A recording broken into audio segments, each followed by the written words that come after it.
Let's get to the story of the day. My knowledge and writing talents came in handy while narrating this occurrence. I might not have been able to articulate some of the topics I encountered otherwise. I'm not afraid of death. There are two reasons for this. First and foremost, I'm a Christian. But the second reason is a vivid dream I experienced many years ago. The dream was so clear and strong that I believe it was a vision. I have vivid dreams, but none compared to this one. So I'll tell you about it, and I want you to tell everyone. Some may see this as my subconscious justifying itself, but I do not. It strikes me as a message. I died in the vision. I had no big challenges or unpleasant situations around 1982. I was in a relatively stable phase of my life. Then there was the dream. I'll tell you as much as I can because I remember it like it was yesterday. There was a sort of prelude at the start of the dream. I was visited by what I thought were angels. People who die, according to popular belief, become angels. However, there's no biblical basis for this. Angels are angels, and humans are humans. People who die do not become angels. They remain human, but progress to the next level. Angels are unique beings who serve as God's messengers. And since I knew they were angels, I'll refer to them as such. These angels were genderless. They resembled humans, but were neither male nor female. They were also not hermaphrodites. Sex was simply not a part of their makeup. They also lacked distinguishable features. They were abstract depiction of human features. This is tough to explain, and it is just one of the many difficulties with this dream. Such characteristics do not fit within the confines of our everyday, temporal life. As a result, they're difficult to explain in everyday terms. So bear with me and try to realize that I'm doing my best to express a completely non-ordinary event using everyday human language. Some of my experiences were quite extraordinary. The events that occurred went beyond the scope of ordinary description. As a result, I can only describe these events and experiences through parallels or similarities.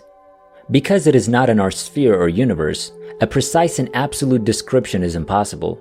After all, the afterlife is a different realm. Angels are not humans, but they share characteristics. In the abstract, they resemble people. As a result, they lack gender as we know it. The biblical descriptions are simply the writer's attempt to depict them in familiar words. Familiar language were employed. Their clothing was also odd. When angels are described, it is frequently in terms of their wearing white robes, but this is merely the writer's attempt to depict them in everyday words. The writer's mind regarded the angel's body as clothed, yet they were not dressed physically. The attire is frequently referred to as raiment, which refers to an abstract collection of garment. Until this vision, I had no idea what this meant. They weren't exactly dressed in robes. It was comparable but not identical. Their clothes had a white sheen to it, as if the robes were glowing, but it wasn't clothing, and it didn't sparkle. It was more like an electronic barrier or a computer-generated garment that wrapped around them from head to toe. It wasn't white, but it had a white appearance. It wasn't cloth, but it had the appearance of cloth. Tough to put into words the look of these angels. And many of these products was an abstraction of what we see in a solid, hard-image earthly world.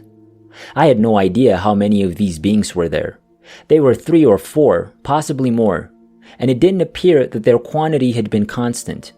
Their quantity was also in the abstract. Last but not least, they did not talk to me vocally. Like telepathy, their sentences appeared in my thoughts. They communicated with me mentally.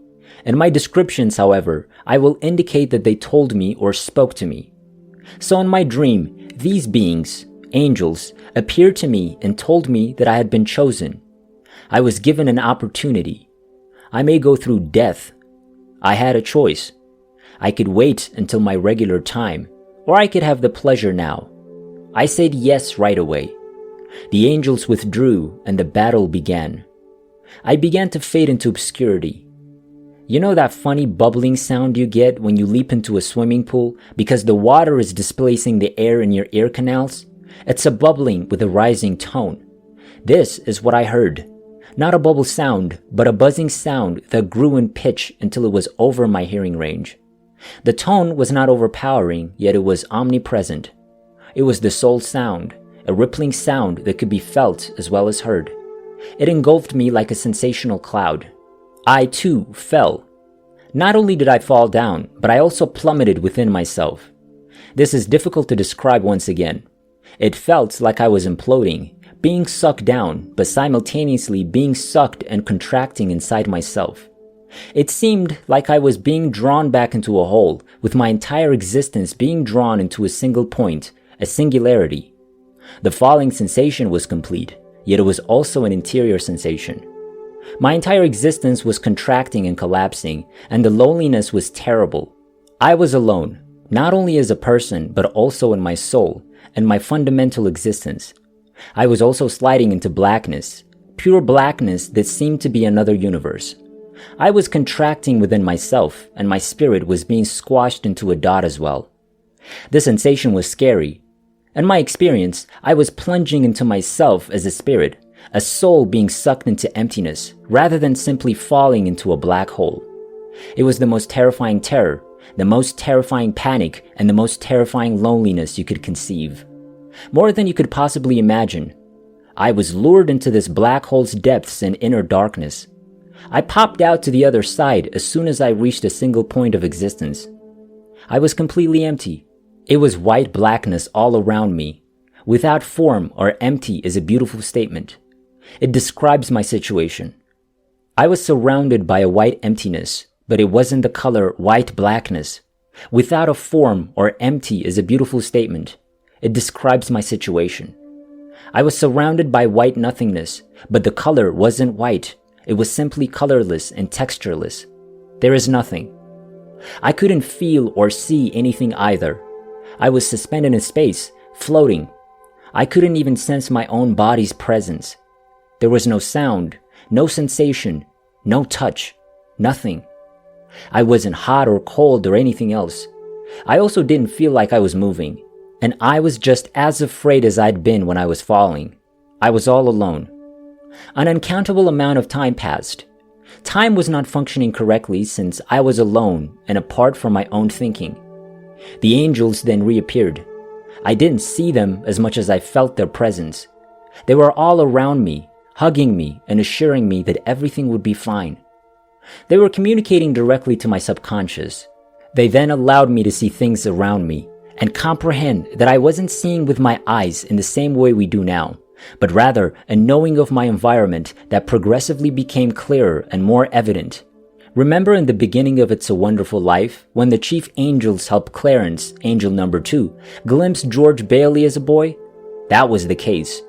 I was nude, but not in the way we think of it, since I had crossed over to the other side, where things were not within the typical sphere of perception, and my body was no longer the regular physical body that we presently inhabit.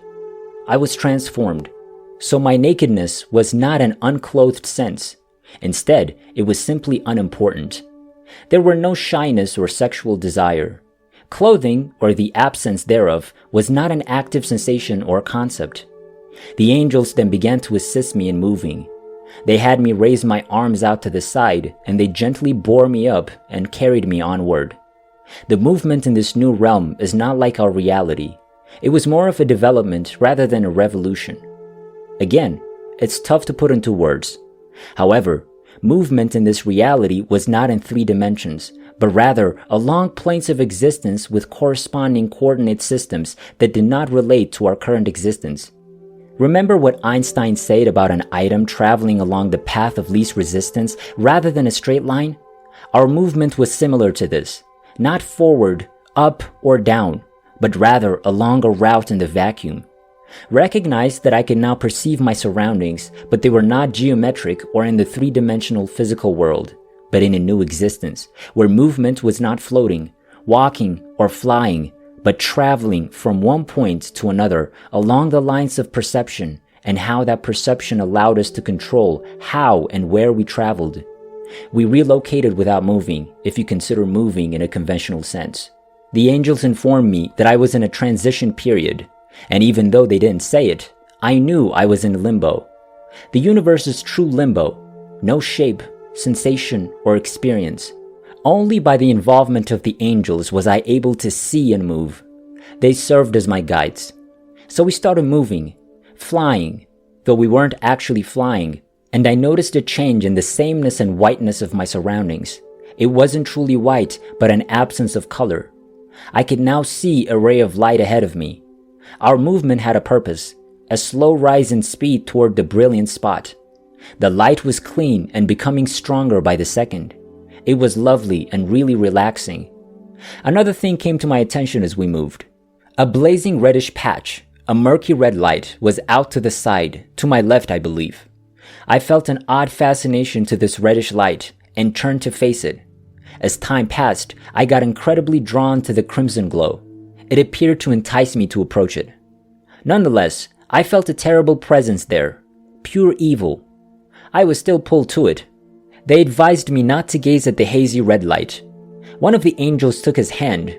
I use his simply for convenience because he has no gender, and placed it alongside my face, covering my eyes from the light. Don't look at the smoky red light because it will try to draw you in. So I stopped looking at the red light and started looking at the white light. As we got closer, I started hearing music. Of course, it was not music as we know it, but a purity of music, an abstraction of music, with a glory that exceeded any music you could hear. Of course, I was perceiving it immediately in my head rather than hearing it in my ears.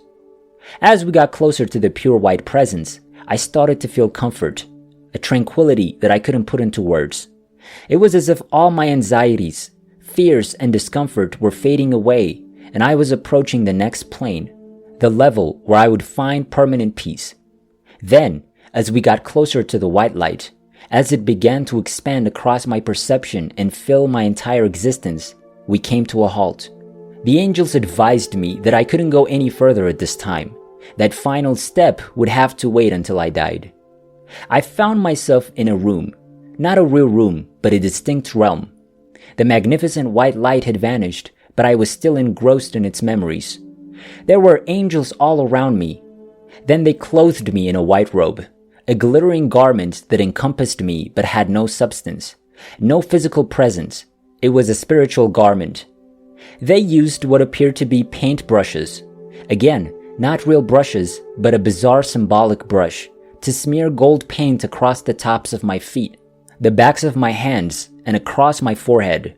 Again, the paint was spiritual rather than physical, and it was absorbed into my body as it was applied, but I still felt the existence of the paint, the perception of it. This is how others will recognize you. This is how you'll be identified as one who has passed through death. This is what the angels revealed to me. Then they told me that I had to tell everyone who would listen about this incident. I awoke to find myself in my bed. I laid there for over an hour, reflecting on what had happened. I am confident that was real and not a dream. It was a genuine vision.